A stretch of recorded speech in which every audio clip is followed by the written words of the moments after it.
Kabanata 901, ang taong naging martial saint. Mas maraming mapagkukunan. Lalong sumimangot si Leo. Parang hindi niya naintindihan. Hindi ba sapat ang napakalaking lihim na kaharian para sa paglilinang?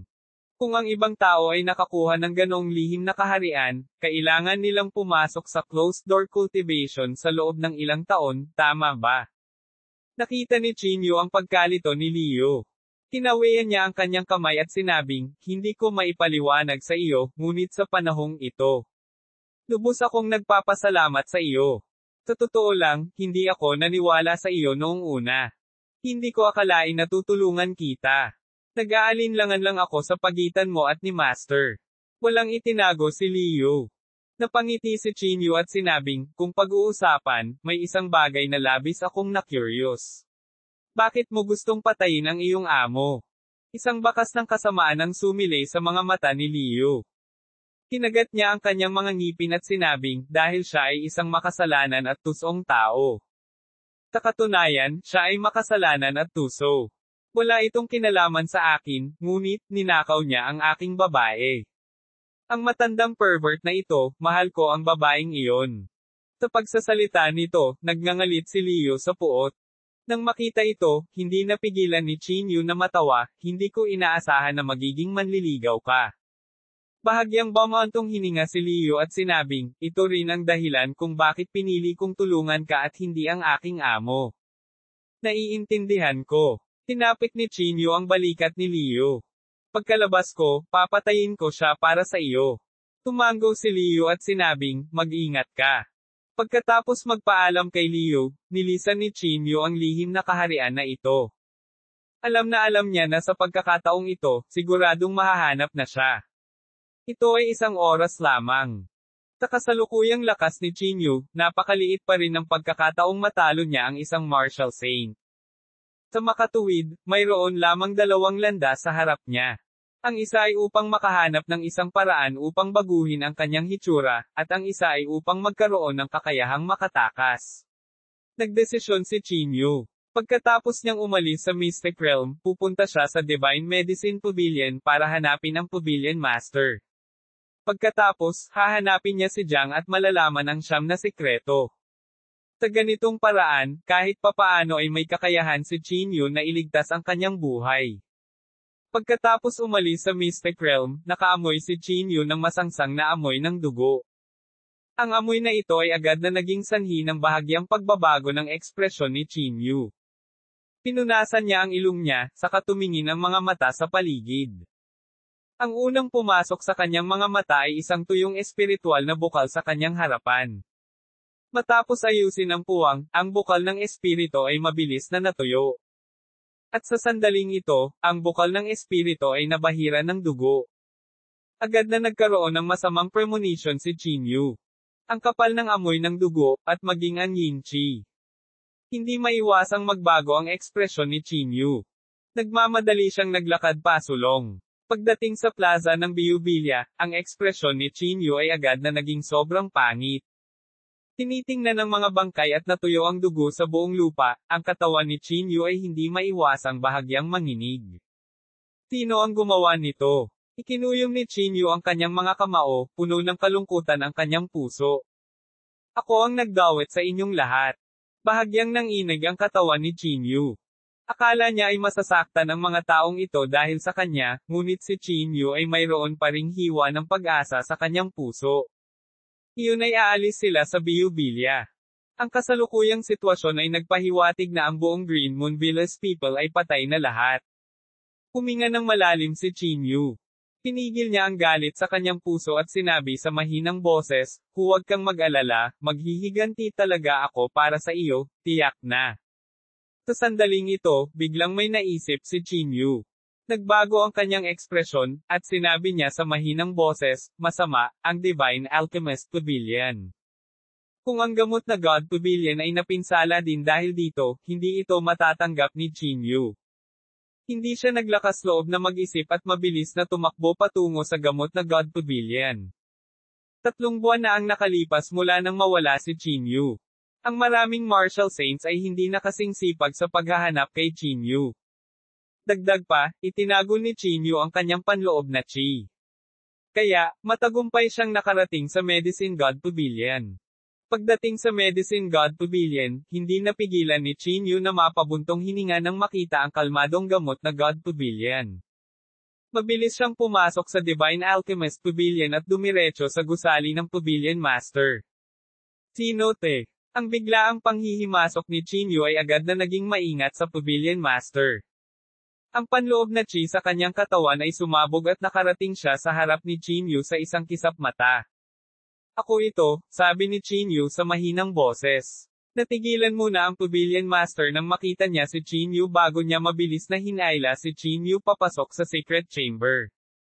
Pagdating sa Secret Chamber, nagmamadaling isinara ng Pavilion Master ang Secret Chamber. Ang lihim na silid na ito ay gawa sa mga espesyal na materyales, kaya ang panloob na chi ay hindi mailalabas. Kaya naman, bahagyang nakahinga ng maluwag ang Pavilion Master. Bakit ka nandito? Hindi mo ba alam na hinahanap ka nilang lahat? Sabi ng Pavilion Master na may panunuyang tono. Hindi sinagot ni Chinyu ang tanong na ito, ngunit nagtanong, pagkaalis ko, hindi ka nila hinanap, tama ba? Natahimik sandali ang Pavilion Master. Pagkatapos, umiling siya at sinabing, hindi. Mabuti naman. Nakahinga ng maluwag si Chinyu.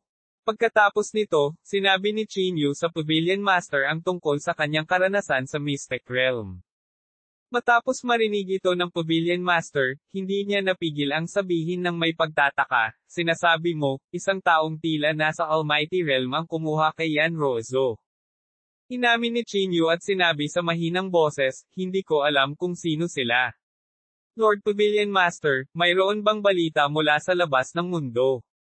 Umiling ang Pavilion Master at sinabing, hindi, pero kahit na talagang may kumuha kay Yan Rozo, wala silang sasabihin. Ito ang katotohanan. Kahit anong organisasyon o pangkat ang nakakuha ng Yan Rozo, malamang napipiliin nilang ilihim ito. Gayunpaman sa ngayon, hindi dapat magkaroon ng anumang paksayo na mayroong makapangyarihang kaharian. Sa pagkakataong ito, iniba ng Pavilion Master ang paksa. Kung sino man ang may Almighty Realm, tiyak na mas mataas sila sa anumang paksayon sa kasalukuyang panahon. Ang Jingdo Martial Arts Association ay wala ring kapangyarihan na makipaglaban sa kanila. Tumango si Chinyu at bumantong hininga, sana nga. Pagkatapos, ipinaliwanag ng Pavilion Master ang kasalukuyang sitwasyon kay Chinyu.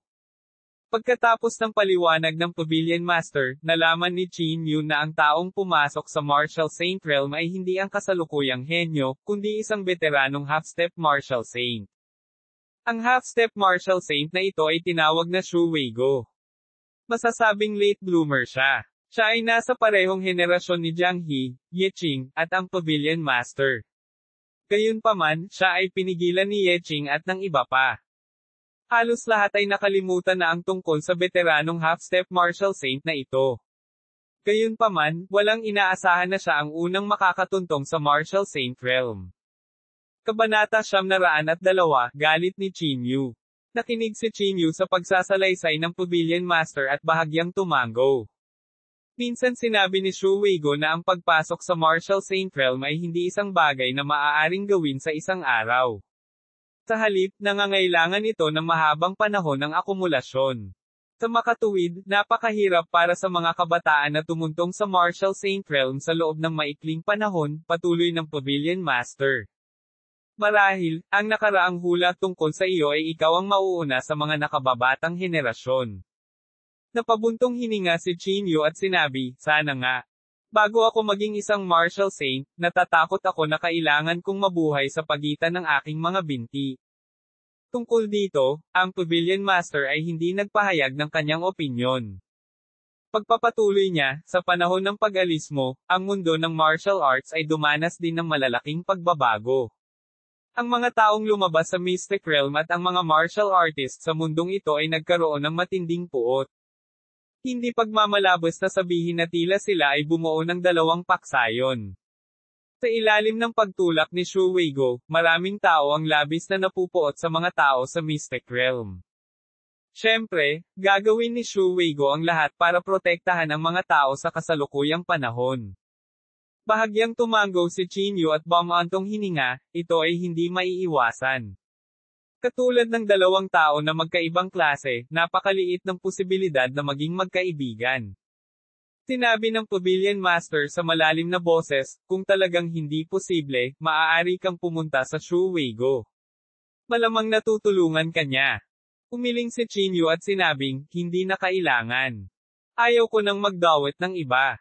Sa puntong ito, biglang naisip ni Chinyu ang Green Moon Villa. Sinabi niya sa malalim na boses, Pavilion Master, sino ang gumawa ng Green Moon Villa thing? Natahimik sandali ang Pavilion Master, pagkatapos ay umiling at sinabing, hindi mo na kailangang itanong sa akin ito. Pumunta sa Martial Arts Forum at tingnan. Natural, malalaman ang lahat. Nang marinig ito, agad na kinuha ni Chinyu ang kanyang telepono at binuksan ang Martial Arts Forum. Napakasigla ng Martial Arts Forum. Maraming tao ang nagmumura sa JINGDU Martial Arts Association. Dahil sa paglitaw ng lihim na kaharian, nagkaroon ng matinding awayan ang magkabilang panig. At ang Jingdo Martial Arts Association ay pinili na tumayo sa gilid ng lihim na kaharian, na naging sanhi ng maraming ordinaryong mandirigma ng kasalukuyang panahon na magsimulang maput sa Jingdo Martial Arts Association. Magandang balita ito para kay Chinyu. Pagkatapos magbasa-basa ng ilang post, halos naunawaan ni Chinyu ang kasalukuyang sitwasyon ng panahon. Ang Jingdo Martial Arts Association ay talagang muling nag-recruit ng mga tao at nagtatag ng isang council. Hindi mapigilan ni Chinyu na sumimangot. At ang presidente ng konseho ay talagang siya Teng. Napakabalintuna. Nang makita ito, hindi mapigilan ni Chinyu na mapangiti ng paulit-ulit. Sa patuloy na panonood, mabilis na nakakita ng video si Chinyu. At ang nilalaman ng video ay tiyak na labanan sa pagitan ni Wan Guqiong at ng mga disipulo ng Green Moon Villa. Lahat ng uri ng malupit na pamamaraan ay hindi maiwasang maging kagulat-gulat. Maging si Chinyu ay napuno ng pawis nang makita niya ito. Tinitigan niya ang nilalaman sa screen at hindi napigilan ang pagngangalit ng kanyang mga ngipin at sinabing, Wan Guqiong. Dapat kitang patayin. Hindi inakala ni Chinyu na magiging ganito kalupit si Wan Guqiong. Sa sandaling ito, biglang tumunog ang telepono ng Pavilion Master. Napatingin siya sa phone at bahagyang kumunat ang noo. Chinyu? Manatili dito. Kahit anong marinig mo, huwag kang magsalita, tumayo ang Pavilion Master at sinabi. Kumunat ang noo ni Chinyu at nagtanong, ano ang nangyari? May darating, sabi ng Pavilion Master at mabilis na lumabas ng secret room. Si Chinyu ay nakaupo sa sikretong silid at hindi nang ahas na magsalita. Bahagya niyang ipinikit ang kanyang mga mata at tahimik na naghintay. Sa loob ng Pavilion Master's building, si Wan Guqiong ay nagdala ng isang martial saint at nagyabang sa itaas. Simula nang makita niya ang mukha ng Pavilion Master noong huling pagkakataon, hindi sumuko si Wan Guqiong. Kahit na binalaan siya ni Ye Qing, wala siyang pakialam. Anong ginagawa mo dito? Nang tingnan ng kaawa-awang mukha ni Wan Guqiong, hindi maiwasan ng Pavilion Master na bahagyang sumimangot. Nakangiting sabi ni Wan Guqiong, na-miss kita. Nandito ako para makita ka. Ang ekspresyon ng Pavilion Master ay agad na naging napakalamig. Sinabi niya sa malalim na boses, you're not welcome here. Hahaha. Paano kung hindi ka welcome? Makapalang balat ng mukha ni Wan Guqiong. Lalong naging malamig ang ekspresyon ng Pavilion Master. Gayunpaman, mayroong isang martial saint na nakatayo sa tabi ni Wan Guqiong. Walang magawa sa kanya ang Pavilion Master. Pavilion Master, walang martial saint sa panahong ito, mahirap gumawa ng kahit isang hakbang pasulong. Nakangiting sabi ni Wan Guqiong. Kahit sa magulong mundong ito, ang iyong gamot na God Pavilion ay dapat humingi ng proteksyon, tama ba? Kung walang martial saint, ang gamot na God Pavilion ay maglalaho sa madaling panahon. Pilit na pinigilan ng Pavilion Master ang galit sa kanyang puso at sinabing, ano ba talaga ang gusto mong sabihin? Nakangiting sinabi ni Wan Guqiong, bagaman hindi ka na bata, mayroon ka pa ring hitsura ng isang bulaklak. Hindi lamang ikaw ay may hitsura ng isang batang babae, mayroon ka ring mentalidad ng isang mature na babae. Ito ay ang pinakamahusay na Kung handa kang samahan ako ng isang gabi, paprotektahan kita sa loob lang ng isang gabi. Paano na? Sabi ni Wan Guqiong na may nakakalokong ngiti. Nang marinig ang maruruming salita ni Wan Guqiong, hindi napigilan ng Pavilion Master na magalit. Malamig niyang sinabi, mas mabuting mawala ka na ngayon. Mas kaakit-akit ang iyong galit na hitsura. Inabot ni Wan Guqiong ang kanyang kamay at hinawakan ang mukha ng Pavilion Master sa mapanuksong paraan. Hinampis ng Pavilion Master ang kamay ni Wan Guqiong at galit na sinabi, magwala ka. Malamig na sumingot si Wan Guqiong at sinabing, huwag mong isipin na wala akong magagawa sa iyo dahil lang sa pinoprotektahan ka ni Ye Qing. Hayaan mong sabihin ko sa iyo, hindi mahirap iwasan si Qing. Napakadiri mo sa paningin ko, malamig na sabi ng Pavilion Master.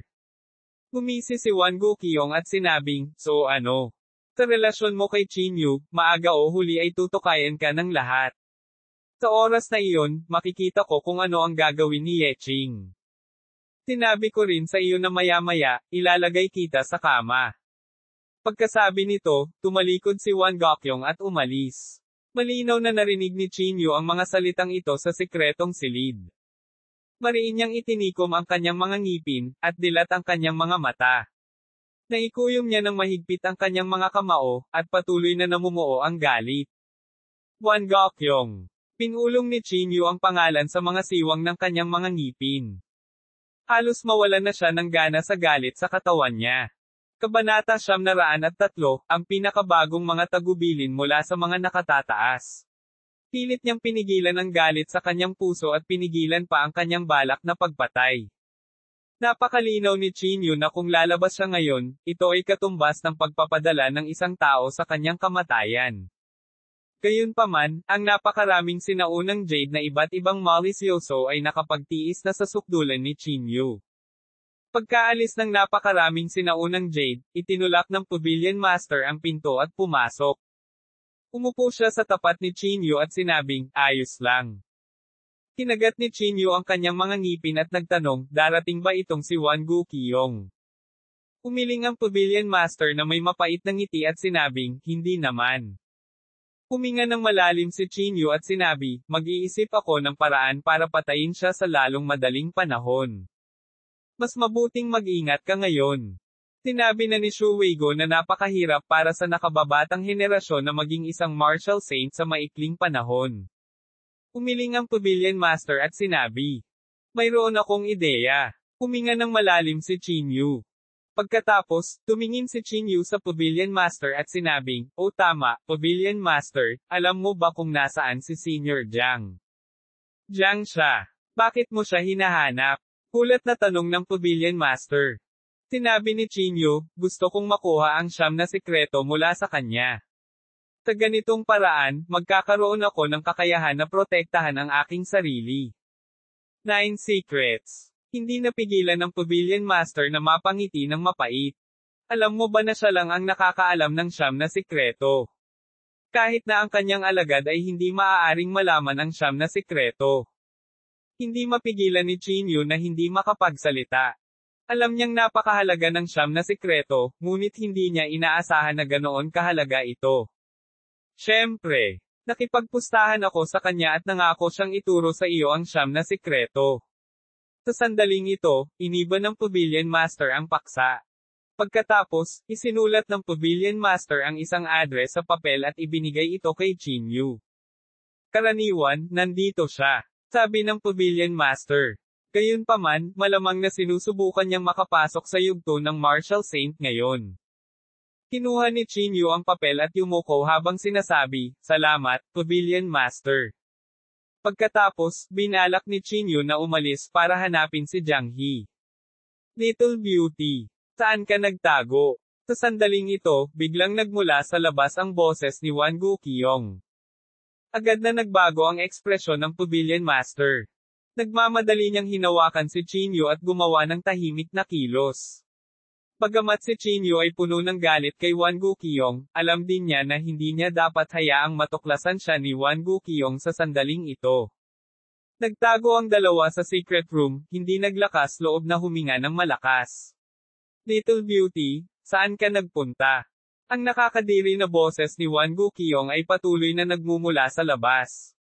Naikuyom ni Chinyu ang kanyang mga kamao, ang kanyang mga mata ay puno ng malalamig na layuning pagpatay. Pagkalipas ng ilang minuto, sa wakas ay nawala ang boses ni Wan Guqiong. Hinailan ng Pavilion Master si Chinyu at naghintay sa secret chamber ng halos kalahating oras. Matapos kumpirmahin na umalis na si Wan Guqiong, binuksan ng Pavilion Master ang secret chamber. Pavilion Master, kung hindi mo talaga kaya, maaari kang pumunta muna sa Secret Realm. Kumunat ang noo ni Chinyu at sinabi. Umiling ang Pavilion Master at sinabing, hindi ko iiwan ang Divine Alchemist Pavilion na mag-isa. At saka, dahil si Shu Weigo ay maaaring maging isang martial saint, baka kaya ko. Ibinuka ni Chinyu ang kanyang bibig at pagkatapos ay tumango, sige, Pavilion Master, please take care. Pagkatapos magpaalam sa Pavilion Master, nagmamadaling umalis si Chinyu at hinanap si Jiang He. Tuldok. Jingdo Martial Arts Association. Sa harap ni Gu Xinghe ay nakatayo sina Jai Xing, Du Xuanyo, at ang iba pa. Hindi pa rin ba siya nahanap? Medyo malungkot si Gu Xinghe. Umiling si Du Xuanyo at sinabing, hinanap namin ang halos lahat ng mga lihim na kaharian, ngunit hindi namin nahanap ang Chinyu. Ngayon ay hinuhulaan namin na si Chinyu ay malamang na nakahanap ng bagong lihim na kaharian at nagtago dito. Hindi napigilan ni Gu Xinghe na sumigaw ng galit, kung gayon, bilasan mo at hanapin ito. Ginagawa mo lang ba ito nang walang kabuluhan? Nanlamig ang mukha ni Du Xuanyo at sinabi niya, Young Master Go, kailangan kong ipaalala sa iyo na narito ako para tulungan ka, hindi ang iyong subordinate. Kahit ang iyong ama ay dapat maging magalang sa akin. Kinagat ni Gu Xinghe ang kanyang mga ngipin, huminga ng malalim, at sinabi, pasensya na, Master Do. Nawalan ako ng kontrol. Sinabi ni Du Xuanyo sa mahinang boses, susubukan kong makahanap ng bagong mystical realm sa lalong madaling panahon. Kailangan kitang troublemayan, Master Do. Yumuko si Gu Xinghe at sinabi. Sa sandaling ito, nagring ang telepono ni Gu Xinghe. Kinuha niya ang telepono at nakita niyang notice iyon mula sa mga nakatataas. Meeting. Ang mga nakatataas ay maigsi pa rin at to the point. Hindi na nang-ahas si Gu Xinghe na mag-aksaya pa ng oras. Nagmamadali siyang pumunta sa meeting room ng mga nakatataas. Habang nasa daan, si Gu Xinghe ay labis na kinakabahan. Hindi niya maiwasang mapag-alitan dahil hindi niya mahanap si Yan Ruozo. Nakarating na sila sa meeting room. Pagkapasok nila, napagtanto ni Gu Xinghe na ang 8 mas mataas na tao ay nagbigay ng gantimpala sa kanila. Medyo kinabahan si Gu Xinghe. Lumakad siya pasulong, yumuko at sinabing, pagbati sa mga nakatataas. Bago makapagtanong ang mga nakatataas, mabilis na sinabi ni Gu Xinghe, hindi pa namin siya nahahanap, ngunit huwag mag-alala, mahahanap ko si Yan Ruozo sa loob ng takdang oras. Hindi na kailangan. Sa oras na ito, pinutol ng mga nakatataas si Gu Xinghe. Natigilan si Gu Xinghe at nag-aalalang sinabi, mga higher up, I promise I will definitely find her within the time limit, Imposibleng mahanap mo siya. Bamantong hininga ang isa sa mga nakatataas. Ang bilis ng pambihirang tagumpay ni Yan Ruozo ay mas mabilis kaysa sa inaakala namin. Hindi na natin ito kontrolado. Natigilan si Gu Xinghe. Kumunat ang noo niya at nagtanong, anong ibig mong sabihin? Hindi sumagot ang nakatataas. Sa halip, malamig niyang sinabi, burahin ang lahat ng record ng pagkuha ng dugo ni Yan Ruozo.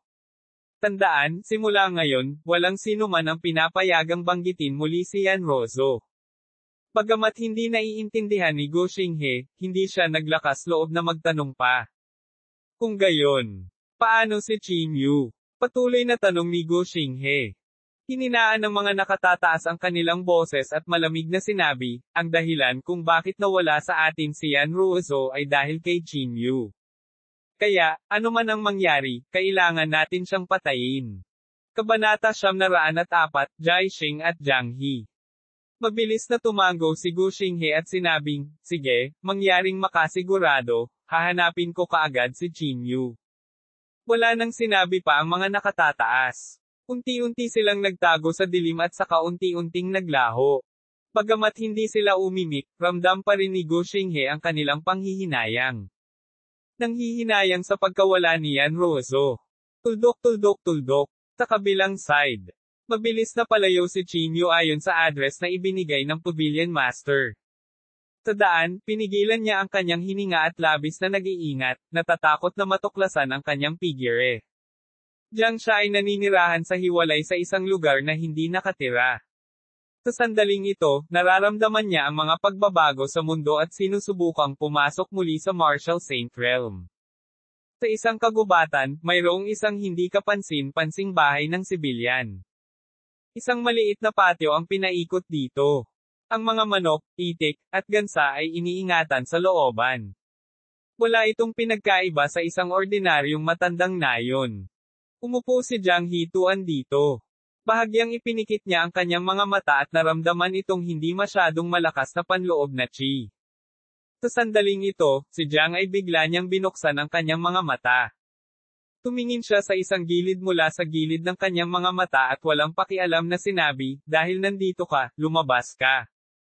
Bago niya natapos ang kanyang mga salita, nakita niya si Jai Xing na lumabas mula sa dilim. Nang makita si Jai Xing na biglang lumitaw, si Jiang ay hindi siya masyadong nagulat. Kaya si Master Jai Xing. Jiang ang tono niya ay kalmado, at ang kanyang mga mata ay bumukas ang isang hiwa. Dirdiretsong naglakad si Jai Xing sa gilid ni Jiang at umupo. Master Jai Xing, bakit bigla kang bumisita? Casual na tanong niya kay Jiang. Tahimik na sinabi ni Jai Xing, dapat alam mo ng husto kung bakit ako dumating. Gumuso si Jiang. Bahagya niyang ipinikit ang kanyang mga mata at sinabing, bakit mo ako hinanap? Paano ko malalaman? Natahimik sandali si Jai Xing. Pagkatapos, dahan-dahan siyang bumantong hininga at sinabing, Jiang He, may utang akong pabor sa iyo noon. Dapat mong tandaan ang pabor na ito. Oo, hinding-hindi ko makakalimutan ang pabor na utang mo sa akin, mahinang sabi ni Jiang. Ngunit alam mo rin na talagang walang posibilidad na magkaroon ng detent sa pagitan ko at ng Jingdu Martial Arts Association. Nagdilim ang ekspresyon ni Jai Xing, at malamig na sinabi niya, kung hindi ko nakita ang iyong superhuman talent noon, matagal ka nang namatay. Oo. Jiang hindi niya ito itinanggi. Pero dahil din sa mga aksyon mo kaya hindi ako nakatuntong sa Martial Saint Realm. Kung narinig ng ibang tao ang mga salitang ito, siguradong magugulat sila. Hindi sila magkaedad, pero ganoon kalalim ang relasyon nila. Iyon ay isang utos mula sa asosasyon. Hindi ko ito maaaring suwayan, sabi ni Jai Xing. Kaya ang relasyon sa pagitan mo at ako ay nasira, sabi ni Jiang sa mahinang boses. Napabuntong hininga si Jai Xing, sa aking paningin, ikaw ay isang henyo. Hindi ko kayang patayin ka. Ako, Master Jai Xing? Kung may sasabihin ka, sabihin mo lang, putol ni Jiang kay Jai Xing. Sinabi ni Jai Xing sa malalim na boses, ako ay nasa ilalim ng utos ni Gu Xinghe na imbitahan kang sumali sa Jingdu Martial Arts Association. Alam mo rin na ang Jingdu Martial Arts Association ay kasalukuyang nagre-recruit ng mga talento at interesadong lumikha ng mga makapangyarihang tao sa mundo. Kung handa kang sumali, gamit ang iyong talento, hindi magtatagal bago ka makatuntong sa Martial Saint Realm. Gumisi si Jiang, Master Jai Xing, sa tingin mo ba papayag ako? Sumimangot si Jai Xing at sinabing, Jiang He, hindi ka kailanman pinatay ng Jingdu Martial Arts Association. Gumisi si Jiang, oo, ngunit pinilit din ako nitong matakot dito at hindi ipanganak sa loob ng maraming taon. Kung hindi dahil sa hitsura ni Chinyu, baka hindi na ako nagpakita sa publiko. Sinabi ni Jai Xing sa mahinang boses, talaga bang ayaw mong sumali sa Jingdu Martial Arts Association? Dapat nasa puso mo ang sagot. You don't need to ask me. Jiang He closed his eyes. Agad na naging malamig ang ekspresyon ni Jai Xing. Bigla siyang tumayo at malamig na sinabi, nagbago na ang kasalukuyang kapaligiran. Maaga o huli ay tatahak ka sa Martial Saint Realm. Dahil ayaw mong sumali sa Jingdu Martial Arts Association, ikaw ay isang potensyal na kaaway ng Jingdu Martial Arts Association.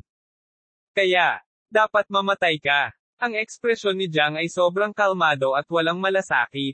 Bahagya niyang ipinikit ang kanyang mga mata at sinabing, then make your move. In front of you, I have no power to fight back. Ang katawan ni Jai Xing ay puno ng pagpatay na layunin. Ang nakamamatay na hangarin na ito ay tumago sa buong kagubatan ng bundok. Isang banayad na simoy ng hangin ang umihip sa kagubatan ng bundok, at ang solemne na aura na iyon ay naging sanhi ng pag-ugong sa buong lupa. Dahan-daw ang itinaas ni Jai Xing ang kanyang palad. Nagtipon sa kanyang palad ang mga sinag ng mahinang liwanag. Sa pagharap kay Jai Xing, si Jiang ay wala siyang kakayahang lumaban. Jiang He, ito na ang huling pagkakataon na pakakawalan kita. Ilang sandali pa, ibinaba ni Jai Xing ang kanyang kamay. Kung ayaw mong mamatay, huwag kang lumaban sa Jingdo Martial Arts Association. Kung hindi, tiyak na papatayin kita. Inihagis ni Jai Xing ang mga salitang ito at tumalikod para umalis. Si Jiang ay tumingin siya sa likod ni Jai Xing habang siya ay umalis, bakas ng pag-aalala ang bumalatay sa kanyang mukha. Tuldok tuldok tuldok. Sa sandaling ito, mabilis pa rin ang takbo ni Qin Yu patungo sa lugar na ito. Ang Medicine God Pavilion ay napakalayo mula rito, at ang kasalukuyang Qin Yu ay hindi nang ahas na sumakay ng anumang paraan ng transportasyon. Hakbang-hakbang lang ang nagagawa niya. Napakahaba ng paglalakbay. Kahit na may kakayahan si Qin Yu, aabutin pa rin siya ng ilang araw. Makalipas ang mga 3 araw, dumating si Qin Yu sa Riverside. Kung gusto niyang pumunta sa kanyang destinasyon, kailangan niyang tumawid sa ilog na ito. Nakatayo sa Riverside, hindi maiwasan ni Qin Yu na magmukhang medyo nag-aalala. Mukhang kailangan kong sumakay doon, bulong ni Qin Yu sa mahinang boses. Maraming boatman dito, at marami ring turista. Inilabas ni Qin Yu ang kanyang divine sense at tinakpan ang buong tabing ilog. Kumunat ang noo ni Qin Yu. Mayroong talagang ilang martial marquises sa tuktok ng martial marquis realm sa tabing ilog. Kakaiba. Hindi masyadong maganda ang ekspresyon ni Qin Yu. Kahit na lumitaw ang isang martial saint, ang mga martial marquis ay bihirang pa rin. Ngunit paano magkakaroon ng napakaraming martial marquises sa gayong maliit na ilog? Maaaring natuklasan na ako. Ang ekspresyon ni Qin Yu ay hindi masyadong maganda. Sinubukan niyang pigilan ang kanyang panloob na chi at nakahanap ng medyo ligtas na lugar na mauupuan. Sa kabutihang palad, matagal nang naghanda si Qin Yu ng sombrero. Inilagay niya ang sombrero sa kanyang ulo at ibinaba ang labi ng sombrero. Ay hindi. Sa sandaling ito, naramdaman ni Qin Yu ang napakalakas na panloob na chi. Ang panloob na chi na ito ay nasa martial saint stage. Lalong naging hindi magandang tingnan ang ekspresyon ni Qin Yu. Dali-dali niyang ibinaba ang labi ng kanyang sombrero at maingat na pinagmasdan ang paligid. Hindi nagtagal, lumitaw ang figure ni Jai Xing sa dalampasigan. Siya iyon. Nagsimulang tumibok ng marahas ang puso ni Qin Yu. Sa kakayahan ni Jai Xing, hindi mahirap para sa kanya na matuklasan si Qin Yu, kahit na pinigilan ni Qin Yu ang kanyang panloob na chi. Sa sandaling ito, naglakad si Jai Xing patungo sa dalampasigan, at sunod-sunod na dumating ang ilang martial marquises mula sa paligid. Lord Jai Xing. Sunod-sunod na yumuko ang ilang martial marquises. Malamig na sinabi ni Jai Xing, si Jiang mayroon siyang siyam na sekreto, at hinayaan namin siyang makatakas. Nagkatinginan ang maraming martial marquises at hindi maiwasang sumimangot. Kahit hindi mo siya mahuli. Sinabi ni Jai Xing sa malalim na boses, ang siyam na sekreto ay ang mga lihim na sining ng Taoismo. Sa kasalukuyang panahon, si Jiang lamang ang natutunan niya ito. Ang lalim nito ay hindi maiisip. Pagkatapos, ikinaway ni Jai Xing ang kanyang kamay at sinabing, "Tara na." Walang sinabi ang martial marquises. Sumunod sila sa likod ni Jai Xing at nagplanong umalis. Si Qin Yu, na nagtatago sa dilim, ay hindi maiwasang mapabuntong hininga. Maghintay. Sa sandaling ito, biglang huminto si Jai Xing, na nakailang hakbang. Napahinto ang lahat at naguguluhan na tumingin kay Jai Xing. Si Jai Xing, sa kabilang banda, ay nakatingin sa isang tiyak na direksyon. Ang direksyong iyon ay ang direksyon ni Qin Yu. Kabanata 905, ang lihim na kaharian ng pamilya Yan. Biglang nagbago ang ekspresyon ni Qin Yu. Nagmamadali niyang ibinaba ang kanyang ulo at pinigilan ang kanyang panloob na chi sa maximum. Sa sandaling ito, ang ulo ni Chinyu ay nababalot ng malamig na pawis. Kung siya ay natuklasan ni Jaixing, tiyak na mamamatay siya. Tumingin si Jaixing sa direksyon ni Chinyu at hindi nagsalita ng mahabang panahon. Lord Jaixing? What's wrong? Mahinang tanong ng isang marquis sa gilid. Natahimik sandali si Jaixing, pagkatapos ay umiling siya at sinabing, wala, pero na. Hindi napigilan ni Chinyu na makahinga ng maluwag nang akayin niya ang lahat. Gayunpaman, hindi pa rin siya nang ahas na gumalaw ng walang ingat, natatakot na si Jaixing ay tumalikod. Pagkatapos ng buong kalahating oras, sa wakas ay nakahinga ng maluwag si Chinyu pagkatapos niyang kumpirmahin na umalis na si Jaixing. Kakaiba, bulong ni Chinyu sa mahinang boses. Maaaring hindi niya ako natuklasan. Ang espiritual na kahulugan ng martial saint ay lubhang matalas. Ang isang half-step martial saint ay hindi makapagtago sa harap niya. Maaaring may mali sa espiritual na pakiramdam ni Jaixing. Kalimutan mo na ito, ayoko nang isipin iyon. Kinawian ni Chinyu ang kanyang kamay. Hanggat hindi siya natuklasan, ayos lang. Kaya, tumayo si Chinyu, sumakay sa bangka ng boatman, at nagtungo sa kabilang pampang. Makalipas ang mahigit isang oras, sa wakas ay matagumpay na nakarating si Chinyu sa kabilang baybayin. Pagkababa ng bangka, tiningnan ni Chinyu ang malaking kagubatan ng bundok ilang kilometro sa unahan. May magandang lugar sa paligid ng kagubatan sa bundok na ito. Pagkatapos tumawid sa magandang lugar na ito, walang tao doon. Hindi nag-aksaya ng oras si Chinyu. Ibinaba niya ang kanyang sombrero at mabilis na naglakad patungo sa kagubatan ng bundok. Hindi nagtagal, dumating si Chinyu sa tirahan ni Jiang. Si Jiang He, na naglilinang, ay bahagyang nagmulat ng kanyang mga mata. Tumingin siya sa direksyon ni Chinyu, at bakas ng pagdududa ang sumilay sa kanyang mga mata. Chinyu! Pansamantalang sigaw ni Jiang. Mabilis na lumabas si Chinyu, yumuko, at nagsabi, pagbati, Senior Jiang He. Jiang mas nagulat siya. Tumayo siya mula sa lupa at sinabi, bakit ka nandito? Napangiti si Chinyu at sinabing, nandito ako para matuto mula sa iyo. Jiang parang may naapakan siya. Hinaplos niya ang kanyang balbas at nakangiting sinabi, gusto mong malaman ang siyam na sikreto. Oo. Walang itinago si Chinyu. Sinabi niya kay Jiang kung ano ang nangyari sa panahong ito. Matapos niyang marinig ito ni Jiang, medyo nagulat siya.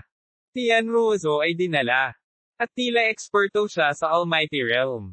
Si Jiang ay labis din siyang nagulat.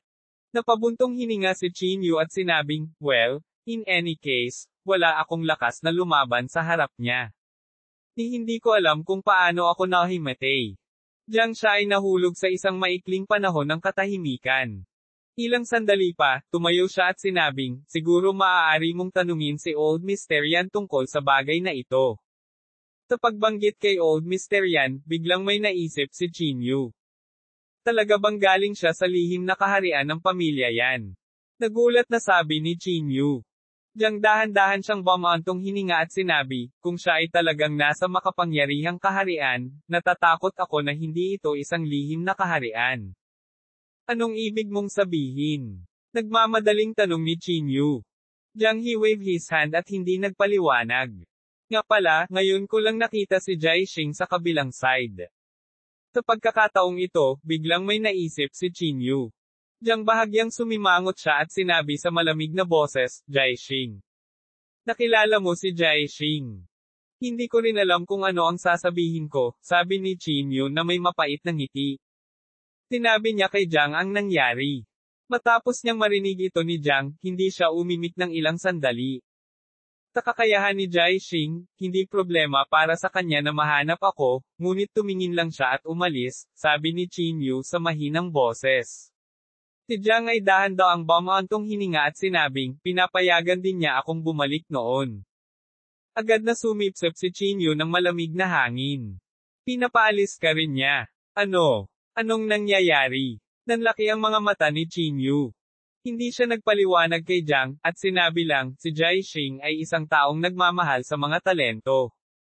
Baka gusto kanyang bitawan.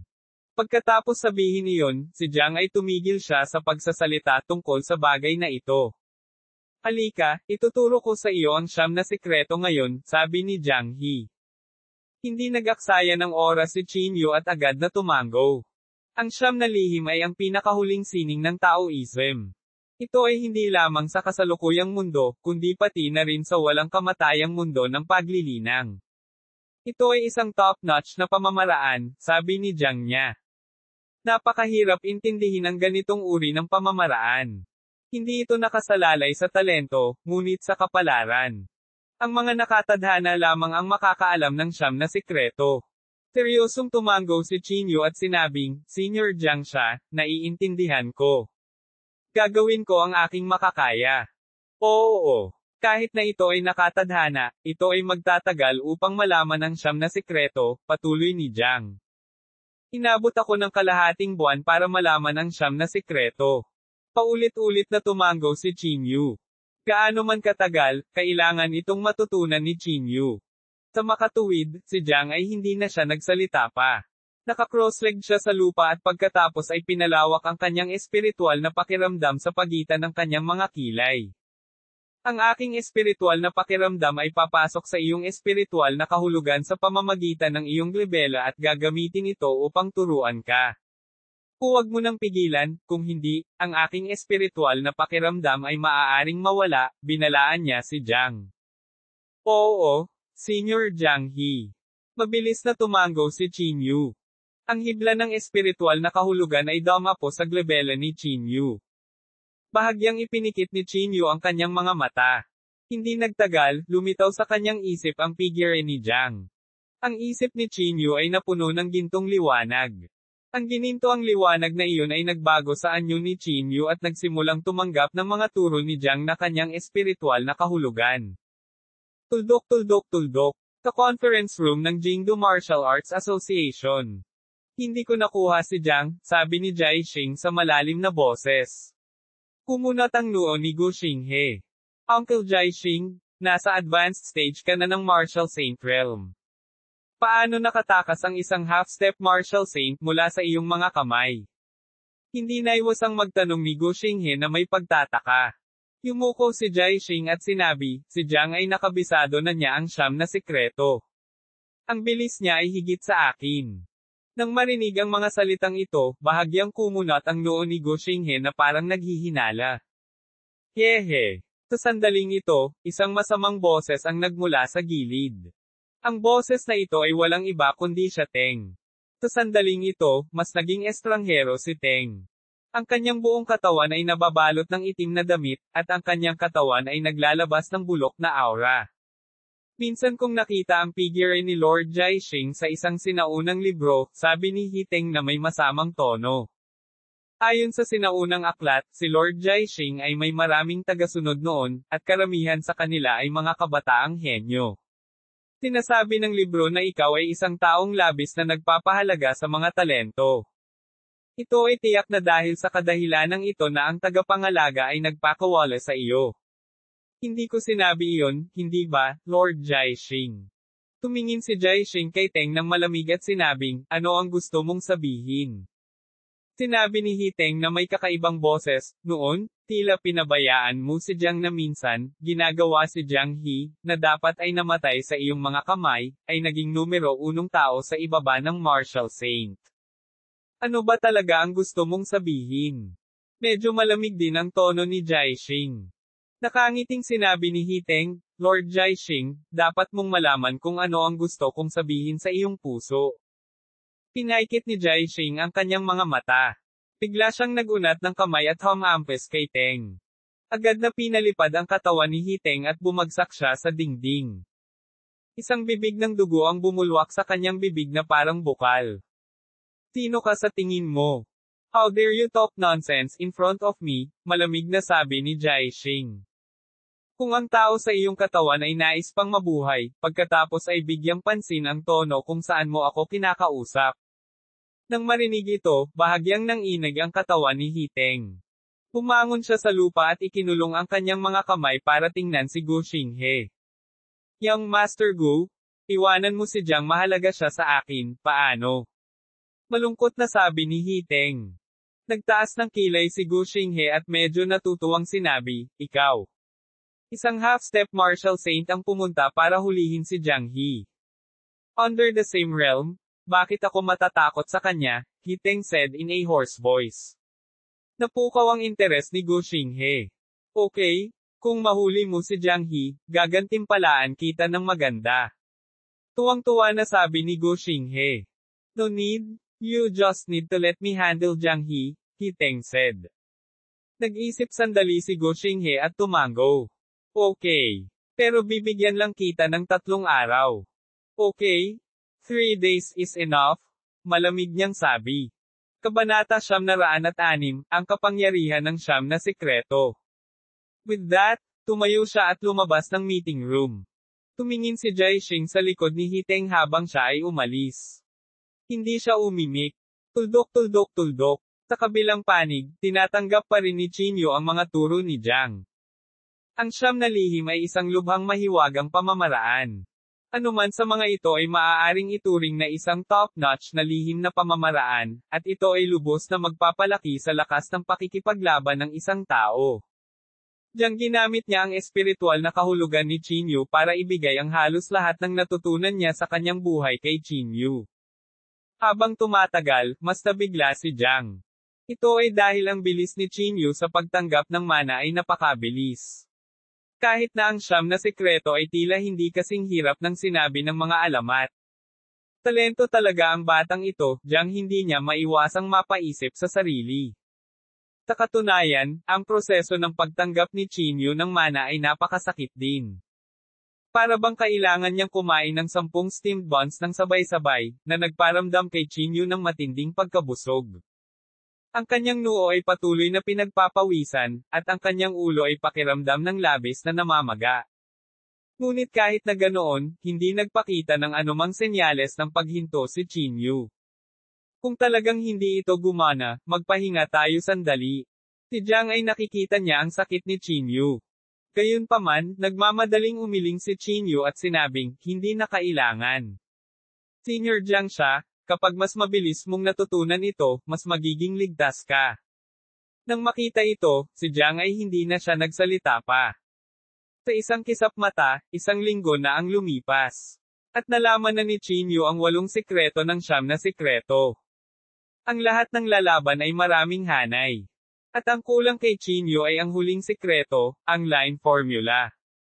Buzz. Habang naiintindihan ni Qinyu ang 9 na sikreto, biglang umilo ang kanyang ulo, at ang kalahati ng kanyang ulo ay tila sesabog. Sa ilalim ng epektong ito, nawala din ang espiritual na pakiramdam ni Jiang. Naramdaman lamang ni Qinyu na ang mundo sa harap ng kanyang mga mata ay madilim, at nakaramdam siya ng pagkahilo. Bumagsak siya sa lupa, iwinagayway ang kanyang kamay, at sinabing, hindi, natatakot ako na hindi ko maintindihan ang 9 na lihim sa isang pagkakataon.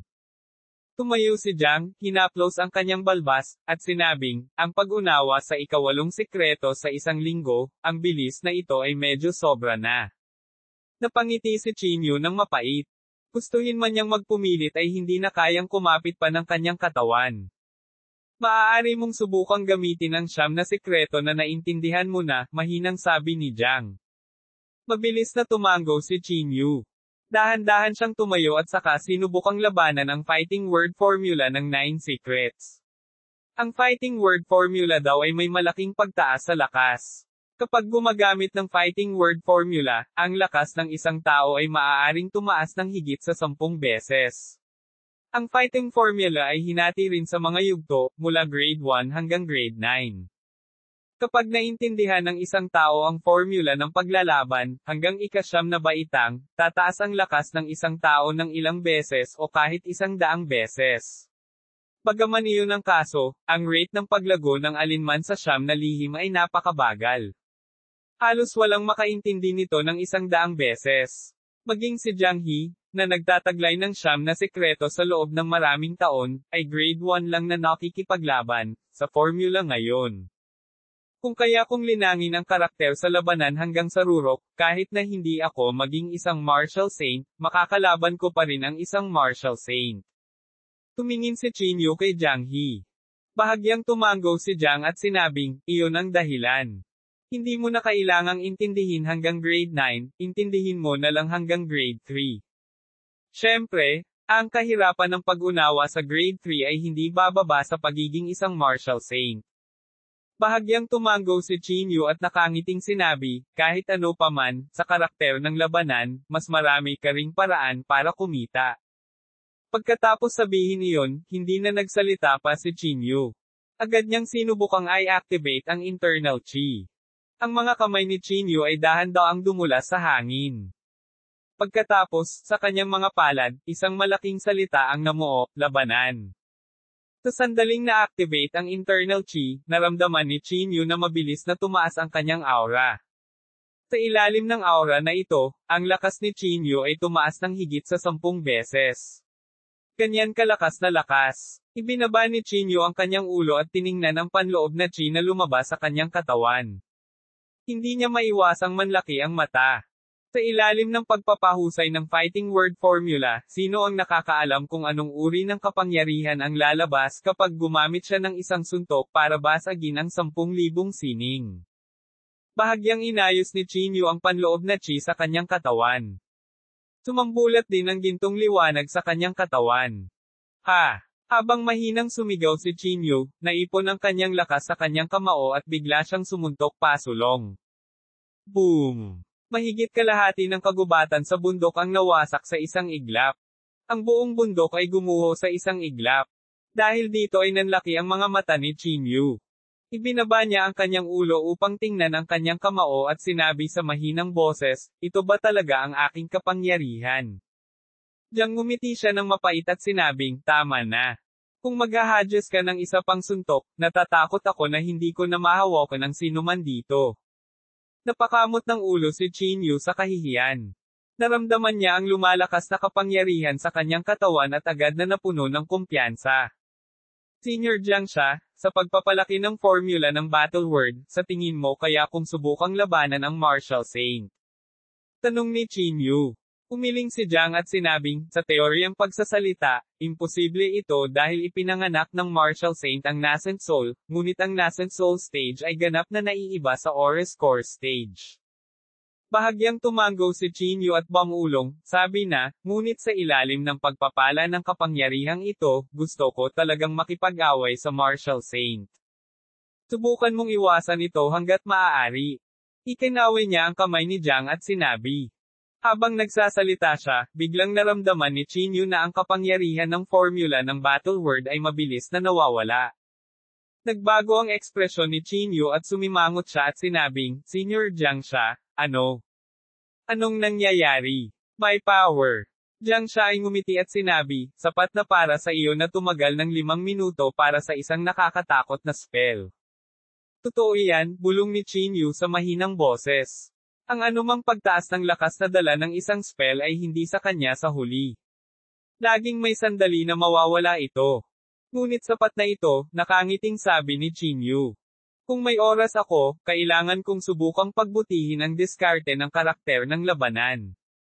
Habang nagsasalita sila, bahagyang nagbago ang ekspresyon ni Chinyu at Jiang. Pareho silang nakaramdam ng kakaiba at malakas na panloob na chi ng sabay. May darating. Halos sabay na sabi ni Chinyu at Jiang. Sinabi ni Jiang sa malalim na boses, magtago. Napaungol si Chinyu. Nang malapit na siyang maghanap ng mapagtataguan, ang boses ni Teng ay nagmula sa lahat ng direksyon. Kiki. Kaya andito si Chinyu. Ang masasamang boses ni Hiteng ay pumasok sa tenga ng dalawa.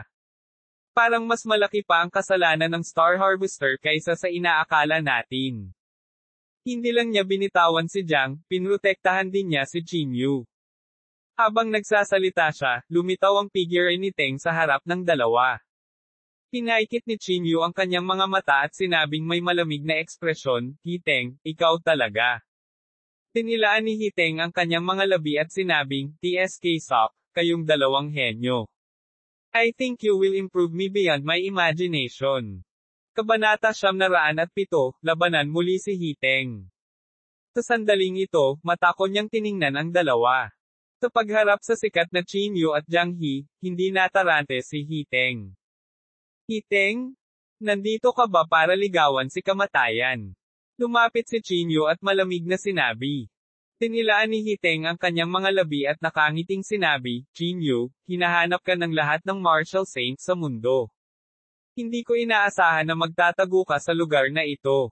Gumisi si Chinyu at sinabing, kaya hindi kita papayagang umalis ngayon.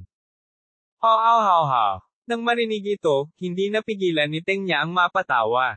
Ang kanyang mukha ay puno ng pagmamataas, at ang kakaibang panloob na chi sa kanyang katawan ay patuloy na umaalingaw-ngaw. Ngayon, inutusan ako ng Jingdo Martial Arts Association na patayin si Jiang He, ngunit hindi ko akalain na magkakaroon ng hindi inaasahang mga tagumpay, sabi ni Teng na may singkit na mga mata. Hindi mapigilan ni Chinyu na sumimangot. Para patayin si Jiang niya. Si Jiang ay sikat siya, at alam ng lahat ng tao sa mundo ang kanyang reputasyon, ngunit itong Hiteng ay talagang gustong patayin si Jiang He. Sa sandaling ito, si Jiang ay humakbang pasulong at walang pakialam na sinabi, alam ko na ang Jingdo Martial Arts Association ay hindi susuko, ngunit hindi ko inaasahan na ang Jingdo Martial Arts Association ay labis na minamaliit sa akin. Hiteng sneered, You are looking down on me. Jiang He, huwag mong isipin na ikaw ay walang talo dahil ikaw ang numero 1 tao sa mundo. Dapat mong malaman na maraming mga paraan upang madagdagan ang iyong lakas. Ito ay hindi lamang paglilinang. Ganun ba? Pagkatapos ay hayaan mo akong maranasan ito. Si Jiang ay dahan-daang naglakad pasulong na may napakalmadong ekspresyon. Senior Jiang He, ipaubaya mo na sa akin. Mayroon akong lumang sama ng loob sa taong ito, malamig na sabi ni Chinyu. Bago pa siya makasagot ni Jiang, naglakad na si Chinyu. Malamig siyang tumingin sa kanya at sinabing, maraming beses na kitang hinayaan na makatakas. Sa pagkakataong ito, hindi na kita bibigyan ng isa pang pagkakataon. Pinaikit ni Hiteng ang kanyang mga mata at sinabing, Chinyu, gusto ko ring maranasan ang iyong mga kakayahan. Hindi nag-aksaya ng anumang salita si Chinyu. Itinaas niya ang kanyang kamay at pinakawalan ng ganap na simula ng banal na kamao. Ang kamao na ito ay nababalot ng gininto ang liwanag at isang hindi magagapi na panloob na chi. Ito ay parang isang kabilugan ng buwan habang walang awa itong bumasag patungo sa mukha ni Hiteng. Hindi nagmamadali si Hiteng. Iniunat niya ang isang payat na palad mula sa kanyang itim na damit para salubungin si Chinyu. Boom! Isang malaking pagsabog ang tumunog sa pagitan nilang dalawa. Ang katawan ni Hiteng ay umatras ng hindi mabilang na mga hakbang, at ang kalahati ng kanyang braso ay direktang sumabog. Bumagsak siya sa lupa, inilantad ang kanyang malagim na puting buto sa ilalim ng kanyang itim na damit. As expected of a chaotic body. It is really beyond imagination, sabi ni Teng na may masamang tono. Malamig na tiningnan ni Chinyu si Teng at hindi naiwas ang tuya, sa maliit na kakayahan na ito, nang ahas kang magyabang ng walang kahihiyan.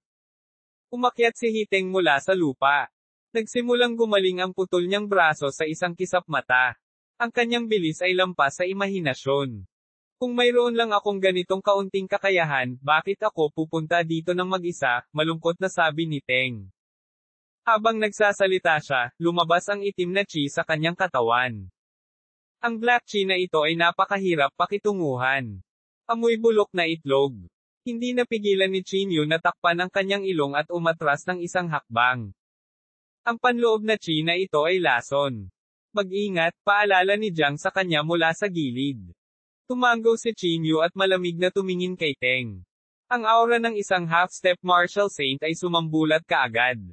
Hanggat hindi pa siya nakakatuntong sa martial saint stage, hindi matatakot si Chinyu. Sa ilalim ng pabalat ng masa ng black chi na iyon, kakaiba ding tumataas ang aura ni Hiteng. Isang masa ng itim na chi ang umaaligid sa bawat galaw niya. Ilang sandali lang, tumaas ng ilang puntos ang lakas ni Teng at malapit na siya sa martial saint stage. Hindi maiwasan ni Chinyu na mabigla nang maramdaman niya ang aura mula sa kanyang panloob na chi. Napakalakas ng panloob na chi. Kumunat ang noo ni Chinyu at sinabi. Sinabi ni Jiang sa malalim na boses, ang bagay sa loob ng kanyang katawan ang nagdudulot ng kaguluhan. Ang panloob na chi na ito ay malapit na sa yugto ng martial saint. May bakas din ng pagkaseryoso sa mukha ni Chinyu. Hihihi, nagbuga ng mga kakaibang ngiti ang bibig ni Hiteng. Ang kanyang katawan ay nababalot ng itim na chi at imposibleng makita ng malinaw ang kanyang tunay na katawan. Ang mga bola ng itim na chi ay kumalat sa lahat ng direksyon at sakop ang higit sa kalahati ng kagubatan sa bundok. Chinyu? Oras na para tapusin ang sama ng loob sa pagitan natin, umuungal siya. Magsasalita na sana si Chinyu nang bigla niyang naramdaman na bumigat ang kanyang mga paa na parang napuno ng tingga. Hindi siya naglakas loob na mag-isip at agad na ibinaba ang ulo para tingnan ang kanyang mga binti. Nakita niya na ang kanyang mga binti ay mahigpit na nababalot ng itim na gas, at hindi siya makagalaw. Ano ang bagay na ito? Bahagyang kumunat ang noo ni Chinyu. Magsasalita na sana siya nang makaramdam siya ng bakas ng panganib. Mag-ingat ka. Diyang na nag-aalala ang boses niya sa tenga niya. Bago pa maiangat ni Chinyu ang kanyang ulo, isang malaking itim na kamay ang nabasag sa mukha ni Chinyu. Bang! Mahigpit na dama-po ang sampal sa mukha ni Chinyu. Ang mabangis na puwersa ay hinaluan ng isang makamandag na gas, na nagdulot sa mukha ni Chinyu na makaramdam ng matinding sakit. Hehe! Wala bang nagsabi sa iyo na hindi ka dapat ma-distract sa life and death battle? Parang galing sa lahat ng direksyon ang kakaibang boses ni Hiteng.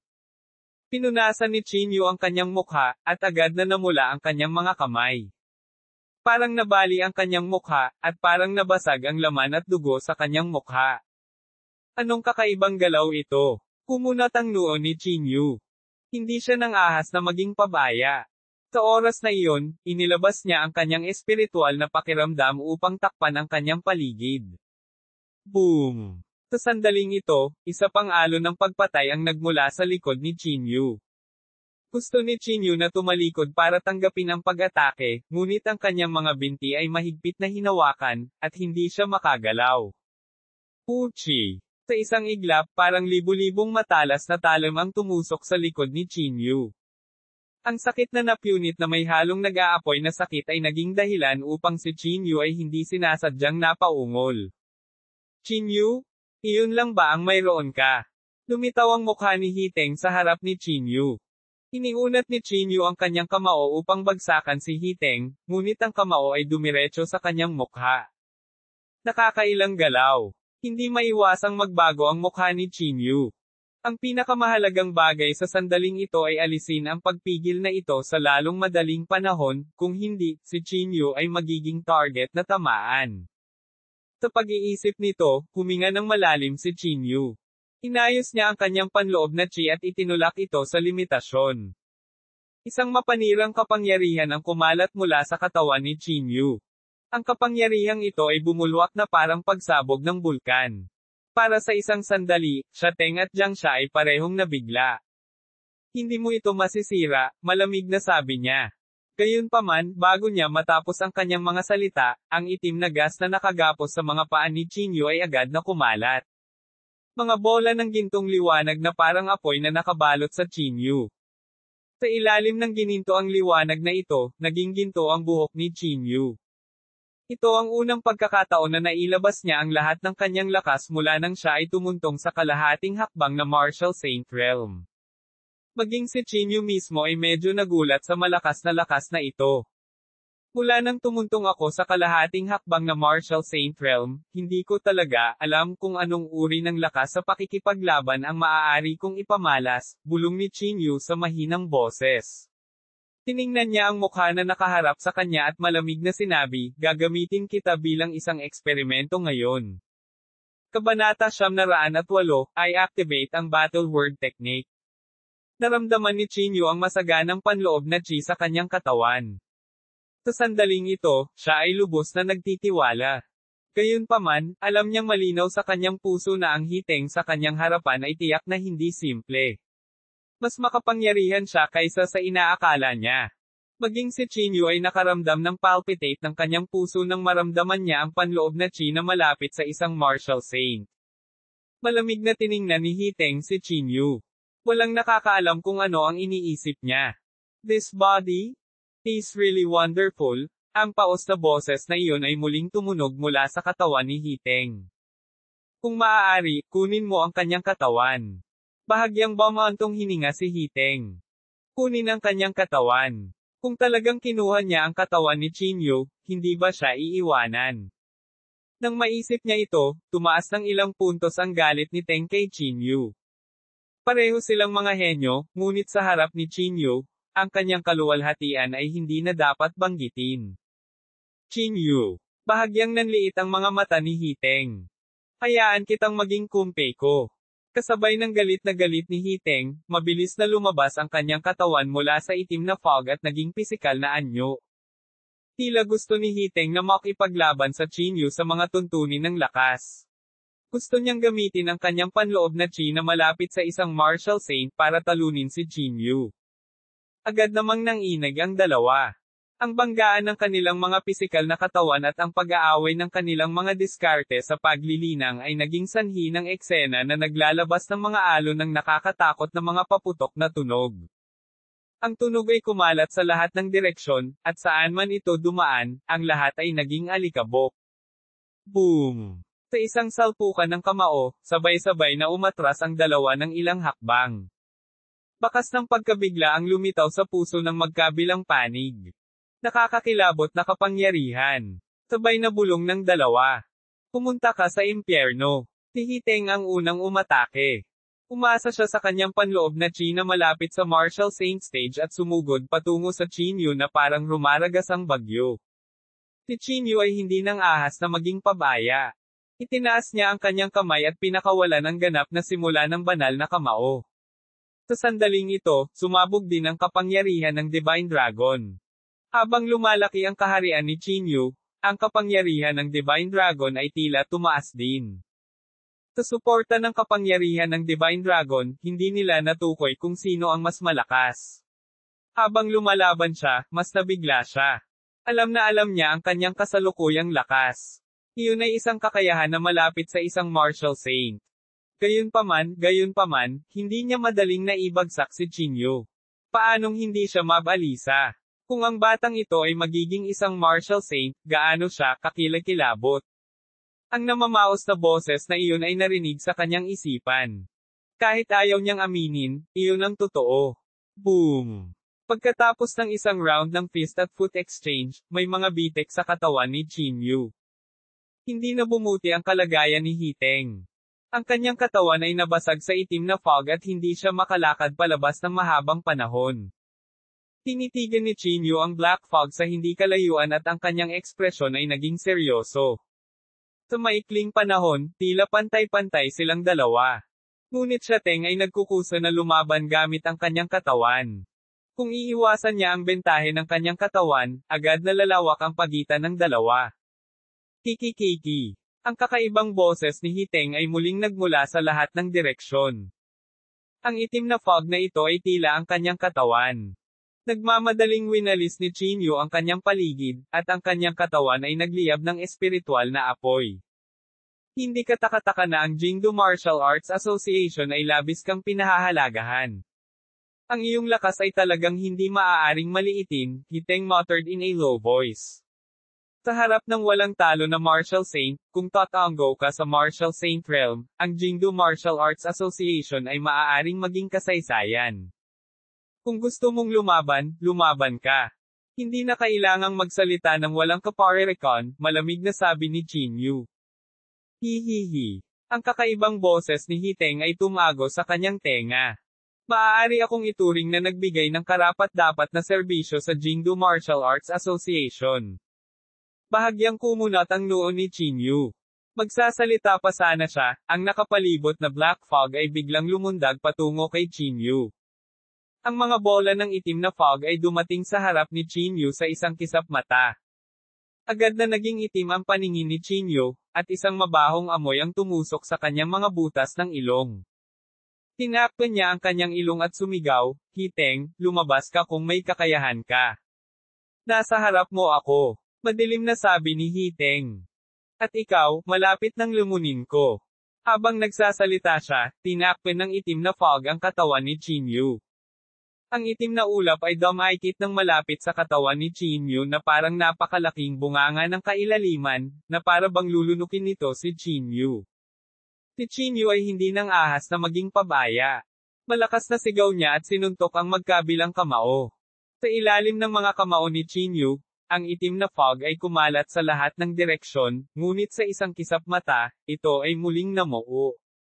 Hindi maganda. Si Chinyu ay may masamang premonition sa kanyang puso. Ang itim na fog na ito ay masyadong kakaiba. Nagmamadaling hinimok ni Chinyu ang lumiliit na lupa na maging 1 pulgada, nagbabalak na humiwalay, ngunit ang itim na hamog ay mahigpit na nakahiga sa katawan ni Chinyu, hindi makagalaw. Nako! Malinaw na naramdaman ni Chinyu na ang kanyang mga galaw ay unti-unting pinipigilan, at ang kanyang bilis ay pabagal din at pabagal. Kahit gaano man kahirap si Chinyu, hindi niya napigilan ang pagguho ng black fog. Sa isang kisap mata, ang buong katawan ni Chinyu ay binalot ng black fog. Kung titingnan mula sa labas ng mundo, makikita lamang ng isa ang isang malaki at kakaibang itim na bola.